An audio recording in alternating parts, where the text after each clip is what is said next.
இந்த யூனிவர்ஸ் அப்படின்னும் போது இதை கற்றுக்கிட்டிங்கன்னா உங்களுக்கு தேவையான பணம் ஆட்டோமேட்டிக்காக வரும். நான் சொல்கிற மாதிரி தான் பிரபஞ்சம் கொட்டித்தர காத்திருக்கு. ஓகே, அதுக்கு என்ன பண்ணணும்? ஓகே, ஃபர்ஸ்ட் ஆஃப் ஆல் நம்ம வந்து கான்ஷியஸ்னஸாக இருக்கணும். ஒவ்வொரு விஷயங்களும் கான்ஷியஸாக இருக்கணும்.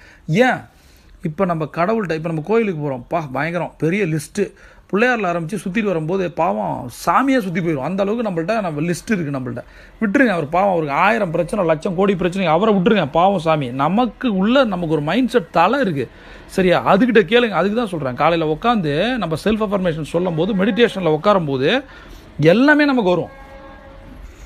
இனி நம்ம சேலஞ்சஸ் நம்மளே பார்த்துப்போம். அவரை டிஸ்டர்ப் பண்ண, அவரை ஃப்ரீயாக விடுங்க, சாமி ரிலாக்ஸாக இருக்கட்டும், அவர் நம்ம வேலையை நம்ம பார்ப்போம். இல்லை அது எப்படி பார்க்குறது? யூனிவர்ஸ்ட்டை என்ன கேட்குறது, என்ன நமக்கு கொடுக்கும் அப்படின்னு பார்த்தீங்கன்னா, முதல்ல கான்ஷியஸாக இருக்கணும். என்ன அப்படின்னா, நான் இந்த வேர்டை ரொம்ப இம்பார்ட்டண்டாக சொல்கிறேன், பி கிளியர்.